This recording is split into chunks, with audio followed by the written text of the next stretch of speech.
અમારા ઘરની બાજુમાં પૂજા ભાભી રહેતા હતા. પાડોશમાં રહેતા હોવાથી ઘણીવાર રસ્તામાં કે ઘરની બહાર મુલાકાત થઈ જતી હતી.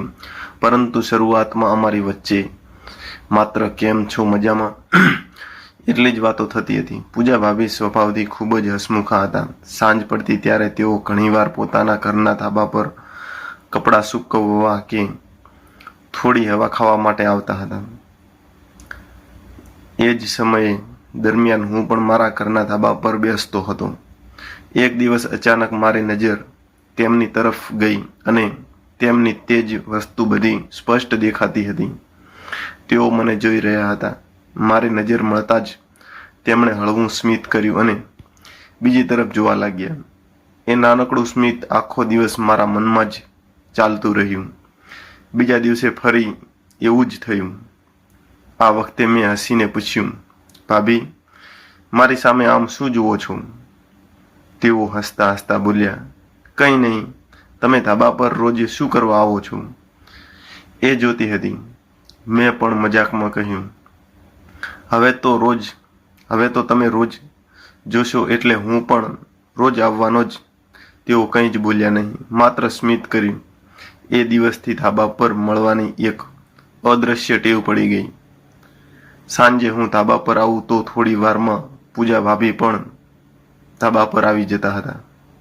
શરૂઆતમાં વાતચીત સામાન્ય હતી.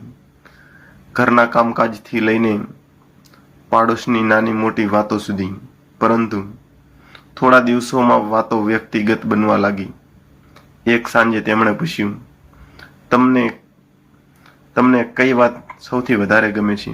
મેં કહ્યું, કોઈ મારી વાત ધ્યાનથી સાંભળે એ. તેઓ થોડું મૌન રહ્યા અને પછી બોલ્યા, તો પછી મારી સાથે વાત કરતા રહેશો? હું સાંભળતી રહીશ. એ વાક્ય મારા હૃદયમાં ઉતરી ગયું.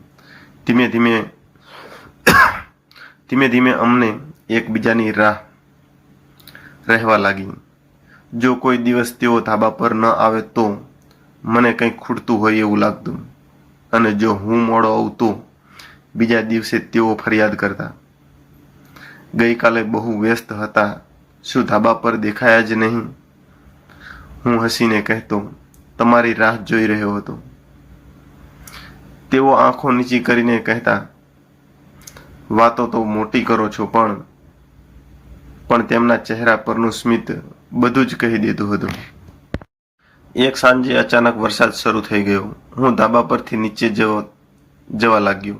ત્યારે પૂજા ભાભી સામેના ધાબા પરથી બોલ્યા, રોકાઈ જાઓ, વરસાદ બહુ સરસ છે. હું હસ્યો. પલળી જઈશું, તેમણે જવાબ આપ્યો. ક્યારેક પલળવું પણ યાદગાર હોય છે. બંને થોડા સમય વરસાદને જોતા રહ્યા. એ દિવસે પહેલીવાર અમને સમજાયું કે અમારી વચ્ચે કંઈક સામાન્ય મિત્ર કરતાં પણ વધારે બની રહ્યું હતું. વરસાદ બંધ થયો ત્યારે તેમણે ધીમેથી કહ્યું, તમારી સાથે વાત કરું ત્યારે સમય બહુ ઝડપથી પસાર થઈ જાય છે. મેં કહ્યું, મને પણ એવું જ લાગે છે. થોડી ક્ષણો બંને ચૂપ રહ્યા. એ મૌનમાં કોઈ વચન નહોતું, પરંતુ બંનેના મનમાં એક લાગણી જન્મી ચૂકી હતી. થોડા દિવસ પછી એક સાંજે પૂજા ભાભીએ મને કહ્યું, આજે ઘરે ચા પીવા આવજો, ઘરે કોઈ નથી. તેમને એક વાત કરવી છે. હું તેમના ઘરે ગયો. તેમણે ચા બનાવી. બંને સામે સામે બેઠા. તેમણે થોડો સમય કંઈ જ કહ્યું નહીં અને પછી બોલ્યા, મને ખબર નથી આ વાત કેવી રીતે કહું, પણ છેલ્લા થોડા સમયથી તમારી સાથે વાત કર્યા વગર મને દિવસ અધૂરો લાગે છે.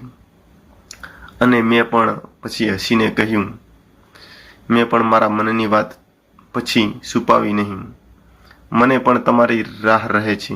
શરૂઆતમાં મને લાગતું હતું કે આ માત્ર મિત્રતા છે, પરંતુ હવે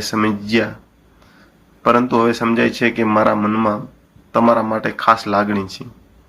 પૂજા ભાભીની આંખોમાં લાગણી દેખાઈ. તેમણે કહ્યું, મને ડર પણ લાગે છે, કારણ કે કેટલીક લાગણીઓ ખૂબ સુંદર હોય છે, પણ તેમની સાથે જવાબદારી પણ આવે છે.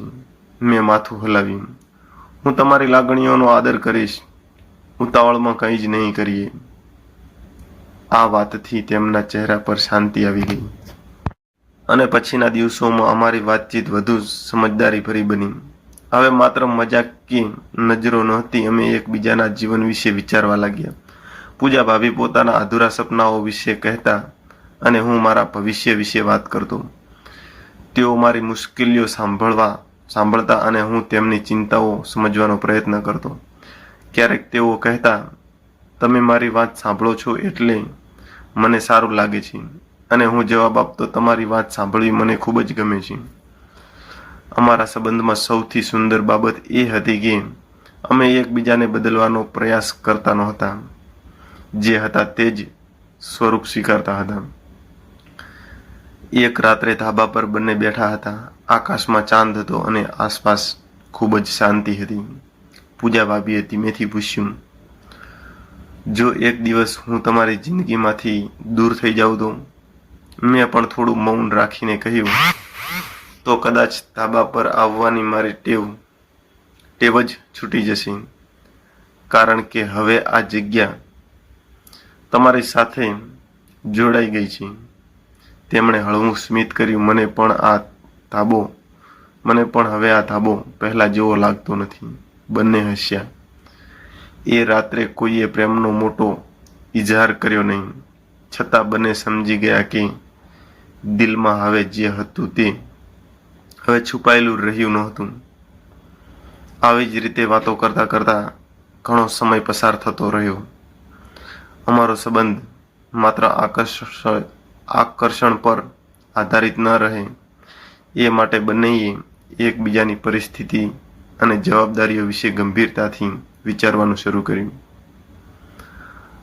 અંતે પૂજાએ કહ્યું, જો આપણો સંબંધ સાચો છે તો તેને સન્માન સાથે આગળ વધારવો જોઈએ.